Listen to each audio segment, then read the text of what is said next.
Hi, welcome to my video. So in this video, I'm going to be talking about a few things here. So, first of all, I stopped using Gentoo, and it's not like I ditched Arch Linux. I actually kept Arch Linux on two of my computers.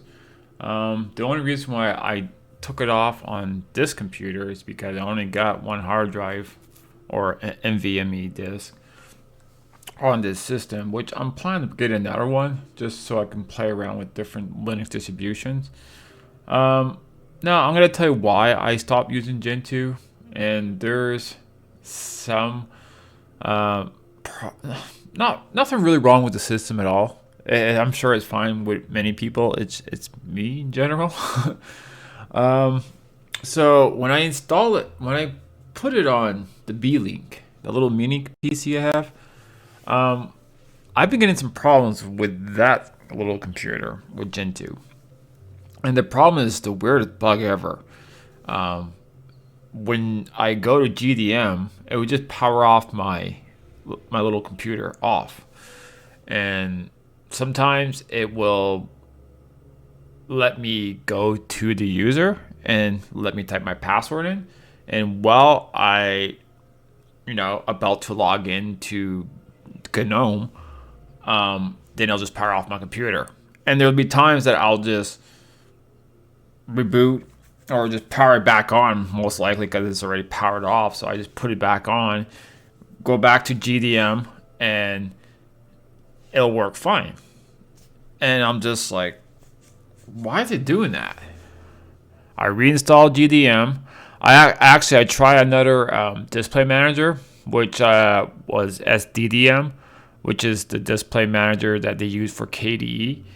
And that worked fine. I restarted the system many times, and it never crashed or power off my PC. So there's definitely something wrong with GDM on Gentoo, at least in my case on that computer.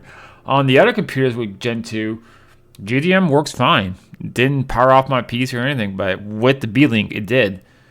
But with SDDM, it did not do that either. It worked fine. It's something that would I removed GDM, reinstalled GDM, reconfigured everything, and it would do it randomly. It wouldn't do it all the time. Like I said, I could log in once in a while, but it would do it randomly. And for whatever reason, I have no idea.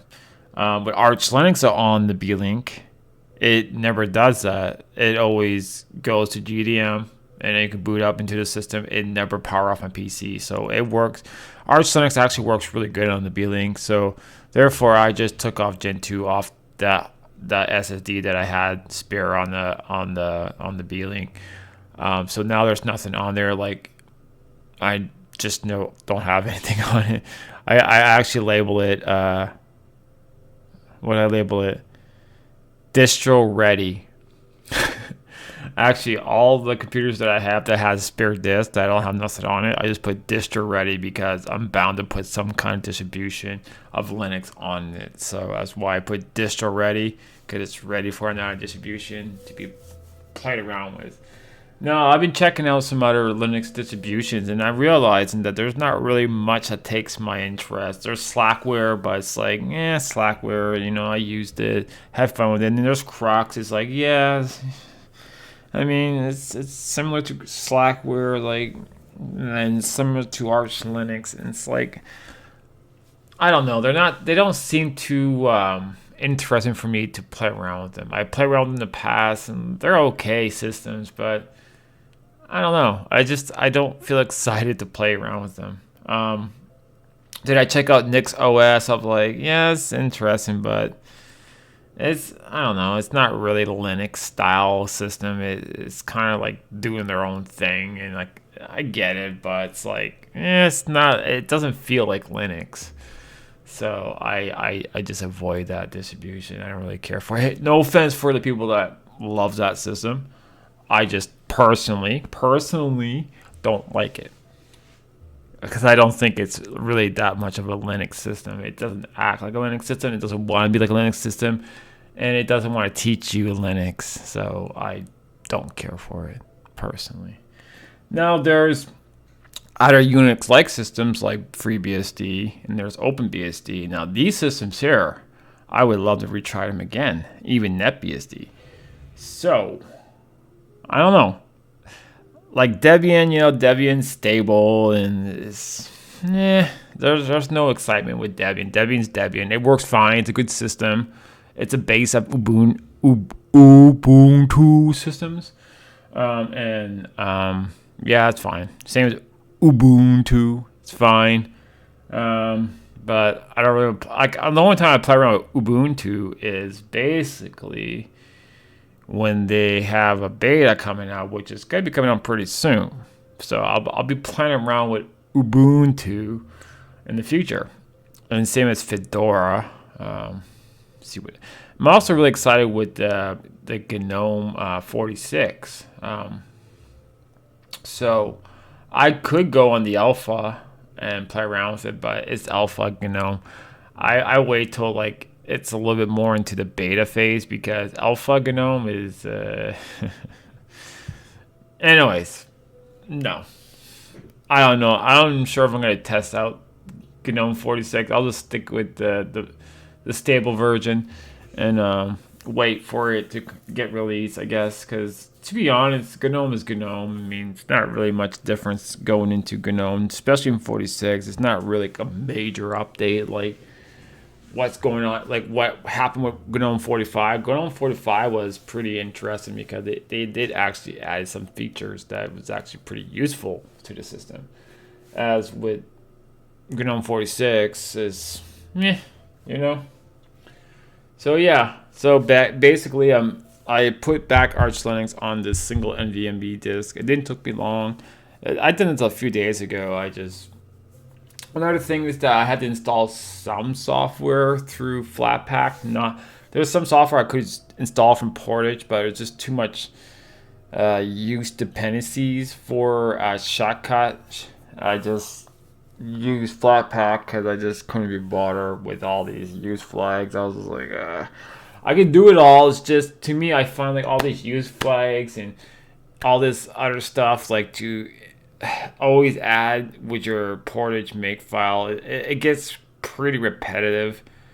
And if people love doing that, sure. I found it was kind of fun at first, and then after a while, just using the system was like, it's kind of annoying. I gotta admit, it's annoying. It's very annoying.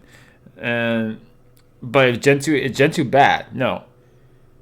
Is Gentoo a good system to use for people? Yes, it's a great system. It's a great system to learn. It's just not really particular for me. I like Arch Linux better. There's little things Arch Linux does that I like. I really do like Pacman Package Manager. I do like the binary source packages. And I do like the flexibility of AUR. I love that. I think Arch Linux is just overall a good system. And I never was hating on Arch Linux. I never hate Arch Linux. But I still stay true to the fact that this YouTube channel is not strictly only on Arch Linux. I do play around with a lot of Arch. I do play around with a lot of GNU Linux systems and also other Unix-like systems. So mainly in Linux and mainly Arch Linux is on this YouTube channel, but it's not the main focus, is what I'm trying to say. But I do like Arch Linux. Obviously, I've been using Arch Linux for the longest time, and it's been my favorite Linux distribution for the longest time. It's not because it's popular and everybody likes it and all this crap. I've been using Arch Linux before it even was popular. I've been using Manjaro when no one really liked Manjaro. Now it's quite popular nowadays. But back then, when I first used Manjaro, it was like 0.75 or 0.81 or something like that. And no one liked Manjaro. If you're an Arch Linux user and you use Manjaro, they call you a noob because you're using that noob Arch system. You know what I mean? Because it wasn't Arch Linux. It was an easier Arch Linux, which it still is till this day. But nowadays, people don't make fun of you for using Manjaro. But back in the day, people did make fun of you for using it. But I don't know why people make fun of people making fun of you. It's like, use what you like, man. If you like Manjaro and it's easy for you to use Linux, cool. I think that's great. You know why I think that's great? It's because not everybody has the learning process. Like there's some people that just don't learn as fast as you, or some people just are just not. Everybody's different. So if that system works good for them, good for them. Because then that way they're using GNU Linux. Even with Ubuntu, they're using GNU Linux. Over the time that they're using it, they're going to learn how to use the GNU system, which is the command line. Maybe they don't really want to always use it, but eventually they're going to have to use it because Linux can get really fussy. And you're going to have to learn to troubleshoot your systems. That's just the way it goes. And Windows does it sometimes too. It acts up.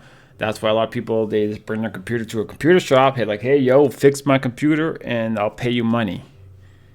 And some people will fix it themselves because they know how to fix it. But majority of people, they don't want to do that. And even if people are using GNU Linux, they don't have to be a genius either. They don't have to know anything about Unix type systems or how Unix works. They just want a good system. They don't want to pay for a license for Windows. They just want, to support open source software and free software, but don't really care about learning about the system. They just want a good operating system to launch their games and do some web browsing. And that's perfectly fine. There's nothing wrong with that. But what's good about GNU Linux is that it's good for everybody. Even like the most advanced user, and every distribution can be good for everybody as well. Just because something is simple doesn't mean that it's crap, okay?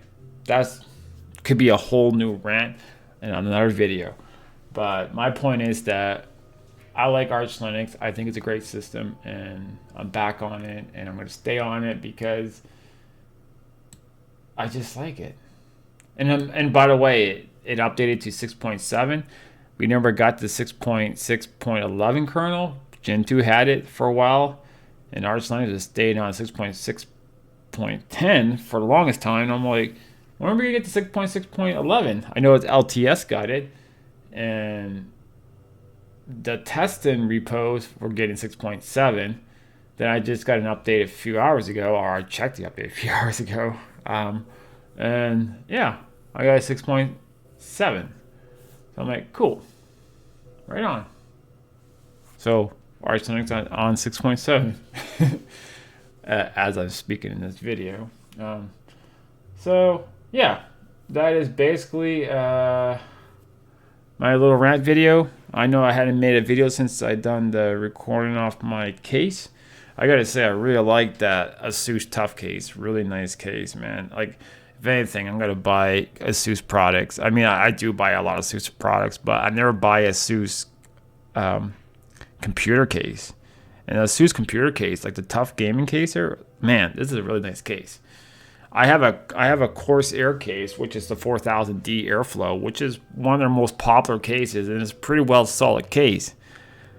But I wish I bought an ASUS case, because I think the ASUS case are a lot better than the Corsair cases. Even though I like the Corsair case, I don't know, there's something about the ASUS case, it just looks really nice.